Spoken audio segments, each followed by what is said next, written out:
Tayong ang ipin natin, hindi ginawa ng Diyos para ikain ng puro karne.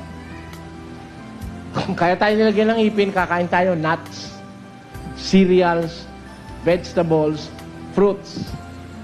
At isang pruweba niyan, kahit tanungin niyo mga siruhano, ang atin pong bituka, napakahaba. Hindi kasing igsi ng bituka ng meat eaters. Kagaya ng mga, ang meat eaters, yung ano eh, yung leon, tigre, leopardo, yung pusa, yung aso, mga meat eater yan. Tingnan niyo, ang bituka niyan maigsi. Alam niyo kung bakit? Kasi yung meat, may karne, yung karne. Yan yung karne, may lason yan eh. Kaya yan, dapat makaalis agad sa katawan. Kaya yung intended na ginawa ng Diyos para maging meat eaters, maiksi lang ang bituka para agad makalabas yung waste. Ayan. Ito yung mga aso, maiksi ang bituka, mga leon.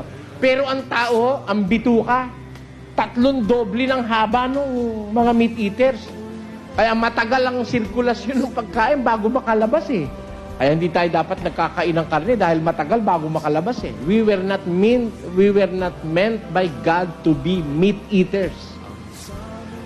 The structure of our bituka, intestines, the structure of our teeth proves that we were not created to be meat eaters. Anong katunayan? Si Eva at si Adan, anong kinakain? Sa bawat bunga ng punong kahoy, makakakain kayong may kalaya. Tanyo. Kaya sa Eden, walang kalan. Walang tak-tak-tak, tak-tak-tak, salalalan. Wala nun. Ha? Wala sa Eden nun. Puro fresh fruits ang pagkain ng mag-asawa. Wala tayong pangil eh. Pero pag may pangil, talaga meat eaters yun. Yan ang batas ng kalikasan, yung law of nature.